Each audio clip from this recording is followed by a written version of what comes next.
불교 중흥과 동국 발전을 위해 출범한 동국대학교 건학위원회가 제2의 건학운동을 위한 활동에 본격 나선 가운데 건학위원장 자승 스님은 법인 발전 기금을 기부했습니다.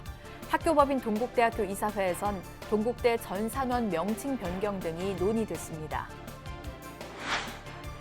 조계종 100만 원력 결집위원회가 전체 회의를 열고 하반기 주요 사업 계획을 논의했습니다. 100만 원력 결집위원회는 인도 부다가야 분황사와 계룡대 호국 홍제사 건립 등 100만 원력 결집불사의 주요 사업들을 차질 없이 진행하기 위해 하반기에 홍보를 강화하고 모금 시스템 개선 등을 추진하기로 했습니다. BBS 불교방송의 이웃돕기 프로그램 거룩한 만남이 부처님 오신 날 특별 기획으로 난치병 어린이 돕기 아프지 말아요를 방송한 데 이어 2달 동안 모은 성금을 조계종 사회복지재단에 전달했습니다.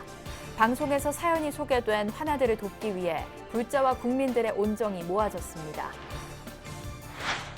후원금 운용 문제로 내홍을 겪었던 일본군 위안부 피해자 지원시설인 나눔의 집이 새 임시이사 인선 작업에 들어가면서 운영이 정상화될지 주목됩니다. 임시이사는 조만간 열릴 임시이사회에서 선임될 걸로 보입니다. 빛골 광주에 있는 예술의 거리에서 한지를 활용한 다양한 조형 작품을 만날 수 있는 전시회가 개최됐습니다. 어려운 작업 과정을 거쳐 자신만의 독창적인 작품 세계를 보여준 민은주 작가를 취재했습니다.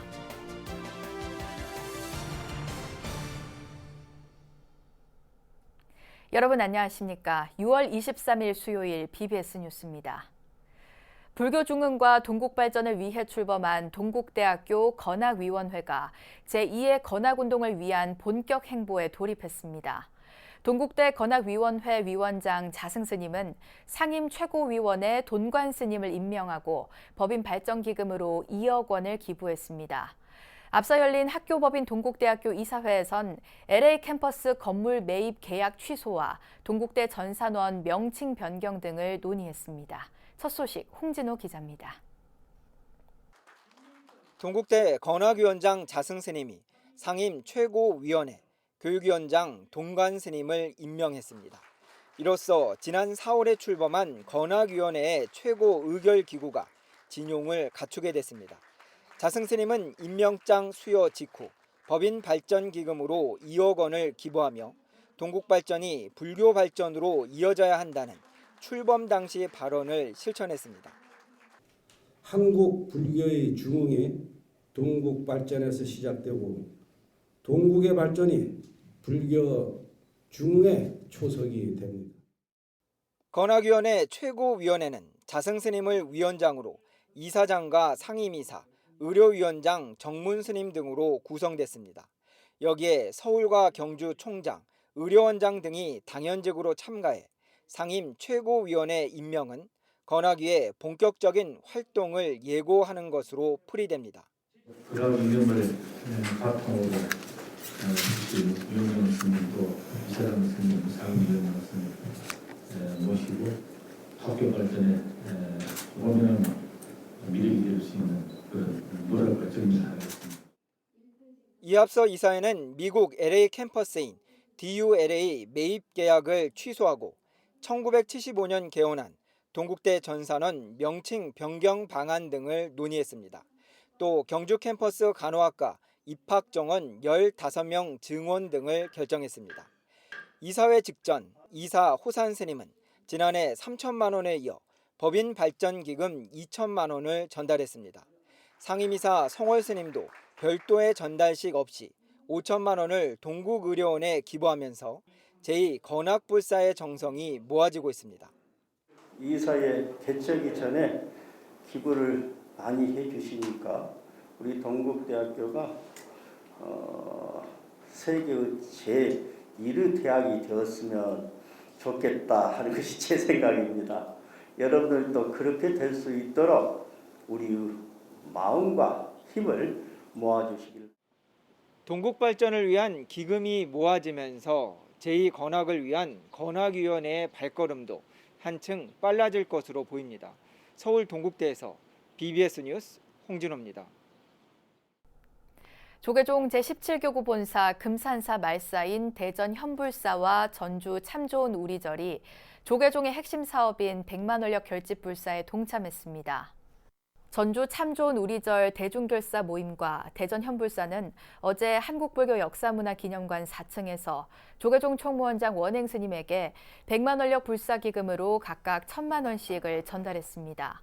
이번 기금은 참 좋은 우리절 주지 회일 스님과 뜻이 맞는 스님들로 이루어진 대중결사 모임 등에서 마련한 겁니다.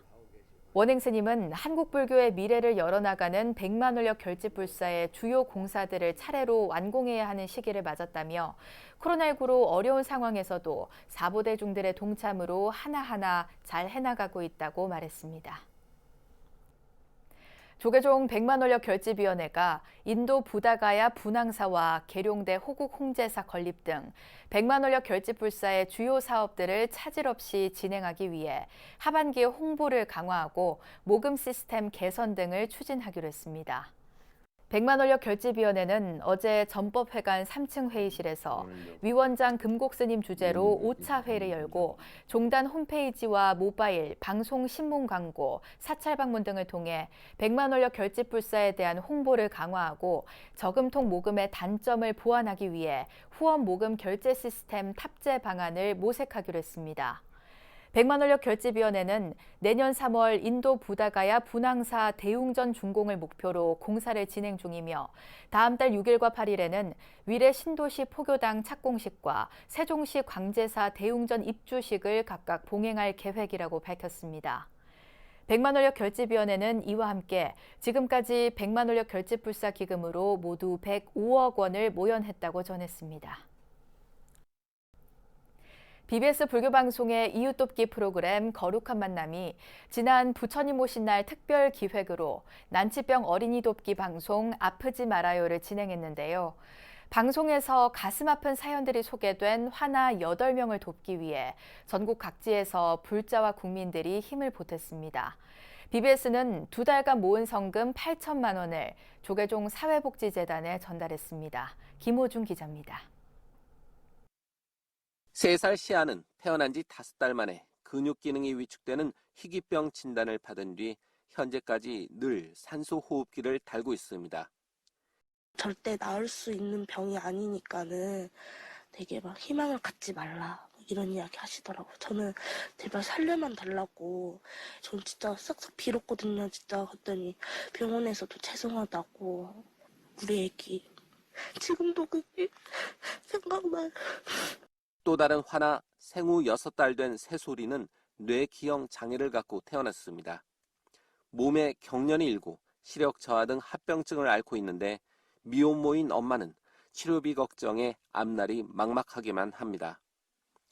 BBS 거룩한 만남이 조계종 사회복지재단과 함께 난치병 어린이 돕기 특집 방송 아프지 말아요에서 소개한 사례들입니다.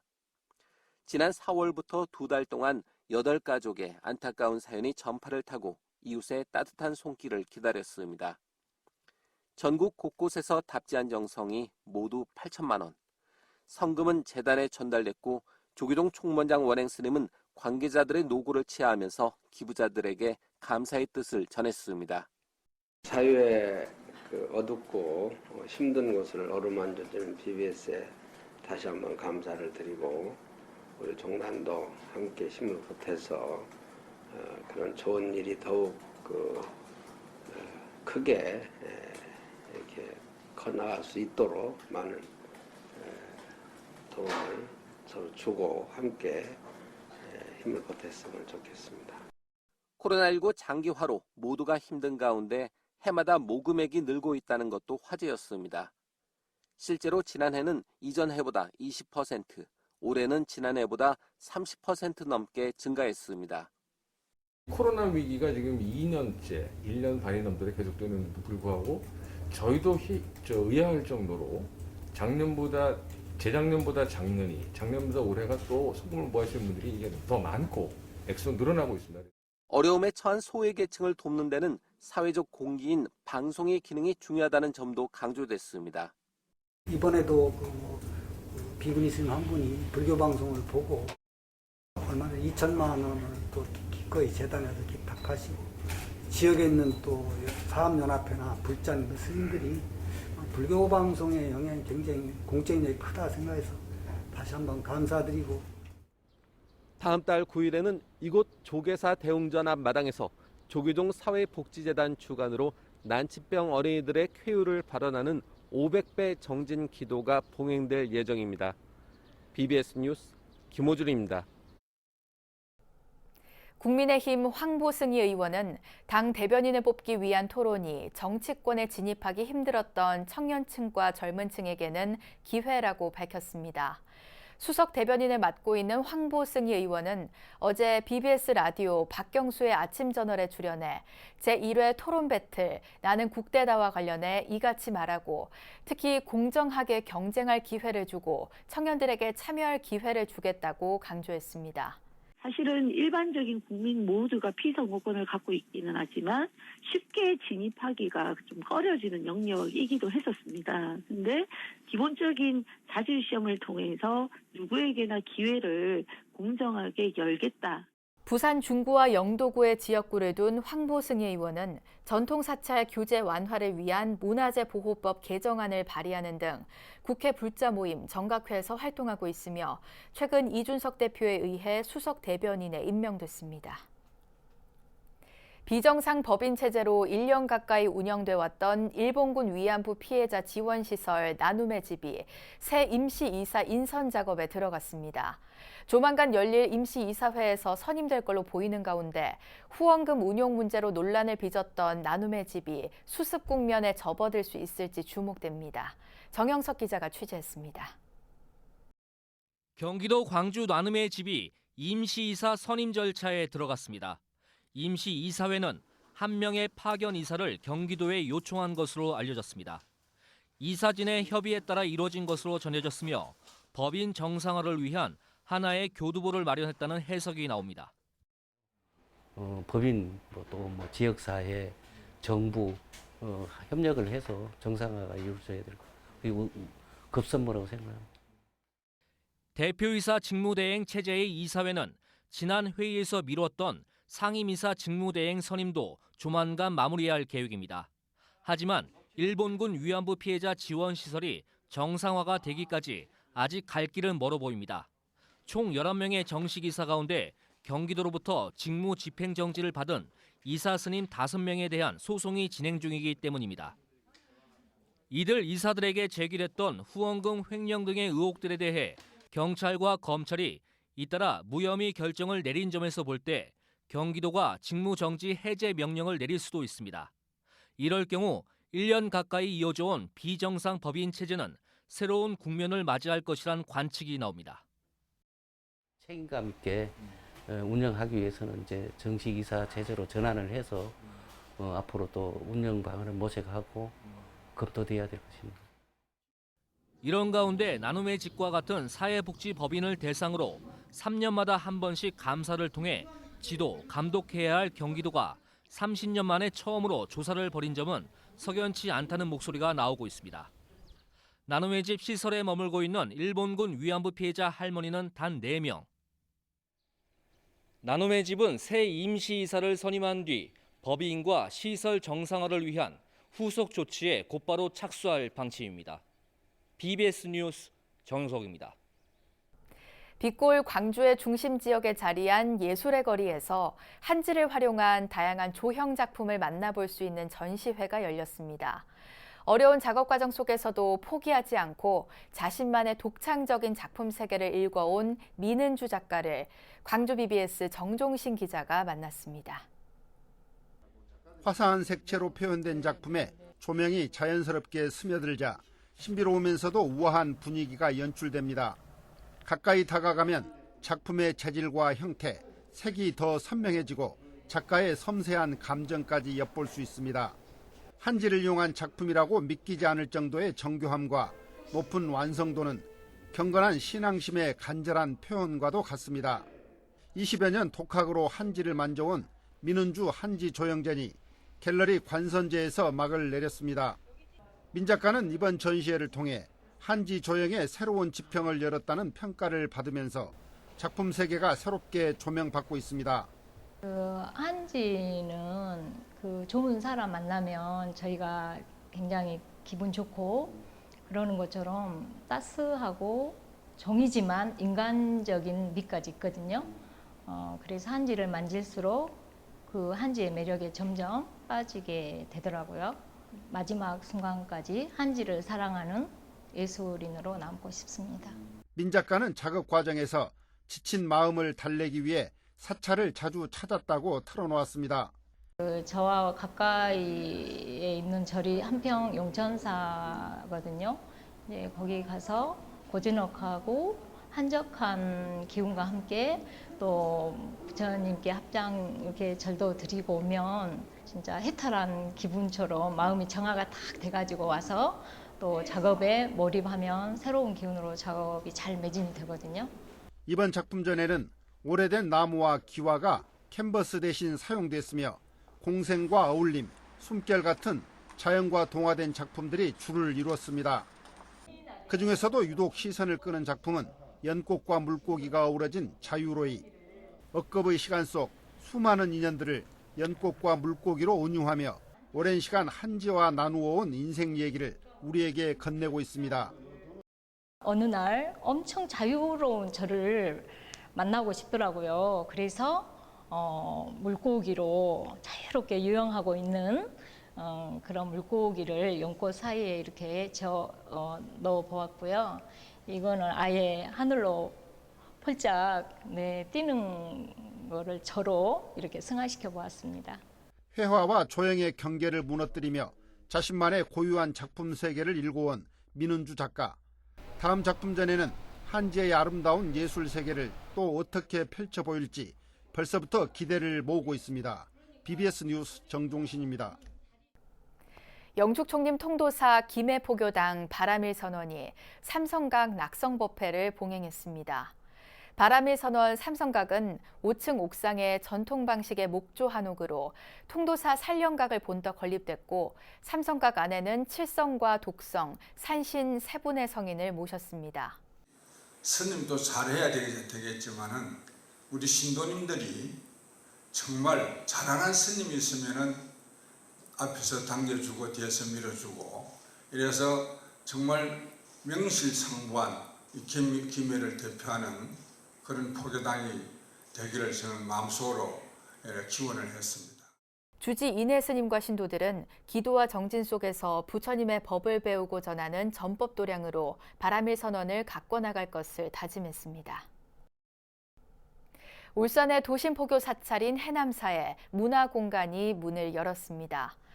영축 총림 통도사 울산포교당 해남사는 경내 앞마당에서 문화공간 해남 개소식을 봉행했습니다.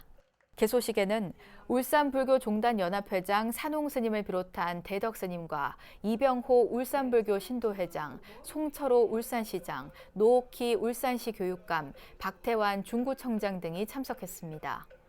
문화공간 해남은 작은 도서관과 카페가 결합된 북카페 형태로 꾸며졌으며 2층에는 음악, 영화, 인문학 등의 다목적 강연실, 그리고 앞마당 잔디밭은 지역 예술인을 위한 공연 공간으로 마련됐습니다. 다음 달 1일부터 새로운 사회적 거리두기 개편안이 시행되면서 모임 인원과 영업시간이 늘고 2학기부터는 매일 등교가 가능해집니다. 하지만 백신 접종 성과를 거두었던 영국이나 이스라엘처럼 섣부른 마스크 벗기나 변이 바이러스로 인한 재유행 우려도 여전히 남아있다는 분석입니다. 박성용 기자가 보도합니다. 7월 시행되는 사회적 거리두기 개편안은 확진자 규모에 따라 기존 5단계에서 4단계로 조정됩니다. 전국 단위 1일 확진자 수가 500명 미만이면 1단계, 이상이면 2단계, 또 1000명 이상은 3단계, 2000명 이상은 4단계가 적용됩니다. 현행 5단계 체계는 4단계로 간소화하고 각 단계의 의미와 대응을 명료화하였습니다. 또한 의료 역량 확충과 예방접종 진행 상황을 고려하여 각 단계의 기준을 상향 조정하였습니다. 이러한 거리두기 단계와 세부적인 방역 조치는 지자체에서 지역 상황과 역량을 고려하여 자율적으로 결정하고 조정할 수 있습니다. 현재 발생 추세로 보면 수도권은 2단계 6명까지, 비수도권은 1단계가 적용되고 인원 제한이 풀릴 전망입니다. 또 식당이나 유흥시설의 영업시간도 수도권은 늘고 비수도권은 제한이 없어지며 결혼식과 공연장 등의 허용 인원도 조정됩니다. 그러나 집단 감염이 잦았던 교회 등의 방역은 1단계에도 수용 인원이 50%로 제한되는 등 오히려 강화됩니다. 지난해 3월 사상 초유의 개학 연기 이후 17개월 만에 일선학교 교문도 2학기 개학과 함께 활짝 열립니다. 변경된 사회적 거리두기 1, 2단계, 즉 전국적으로 확진자가 1,000명 미만, 수도권 확진자가 500명 미만인 때에는 전면 등교가 가능하게 학교 밀집도 기준을 변경합니다. 이처럼 변경된 기준은 대부분의 학교가 7월 3주경 여름방학에 들어가는 점과 학교 현장의 준비를 위해 2학기 개학 시작에 맞춰서 적용합니다. 이에 따라 8월 하순까지 모든 교직원과 고3 수험생의 백신 접종이나 학교 급식실 환경 개선 등 사전 준비가 이루어질 전망입니다. 문제는 영국과 이스라엘 사례처럼 백신 접종 성과에 따른 섣부른 마스크 벗기와 델타 변이로 인한 재확산입니다. G7에서 호평을 받았던 K-방역과 전면 등교가 시험대에 오르고 있습니다. BBS 뉴스 박성영입니다. 이어서 꼭 짚어봐야 할 공감 뉴스들을 모아봤습니다. 오늘의 알찬 뉴스입니다.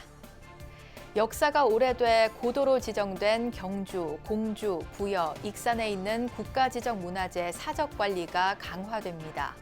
문화재청은 최근 사적 경주 청관사지에서 발생한 통일신라 시대 석등 유물 도난 사건을 계기로 고도 내 사적 112곳 중 체계적 관리가 어려운 44곳을 대상으로 긴급 실태조사를 진행해 CCTV 설치 등 개선 방안을 마련했습니다. 육군은 어제 국립대전현충원에서 고 반철환 하사 등 세위의 유해를 모시기 위한 6.25 전쟁 전사자 발굴 유해 합동 안장식을 남영신 육군참모총장 주관으로 거행했습니다.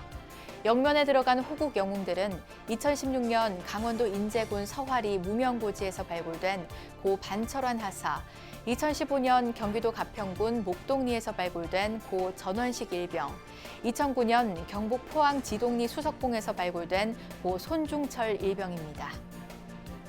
서울시가 지난달까지 시내 노숙인의 79.2%에 해당하는 2,339명에 대한 코로나19 백신 1차 접종에 이어 다음 달부터는 2차 접종에 나섭니다. 서울시는 2차 접종을 마치고 2주가 지난 노숙인들에 대해선 노숙인 시설이나 급식소를 이용할 때 코로나19 선제검사 대상에서 제외하는 등 인센티브를 제공할 계획입니다. 천연고찰 지리산 화엄사에서 최근 요가 대축제가 열려 화제를 부렸는데요. 조계종 제25교구 본사 봉선사가 제1회 아름다운 봉선사 사진 공모전을 마련했습니다. 국민들과 함께하는 열린 도량이자 새로운 문화 공간으로 거듭나려는 사찰들의 노력이 계속 이어지길 바랍니다. 이상으로 6월 23일 수요일 BBS 뉴스를 마칩니다. 여러분 고맙습니다.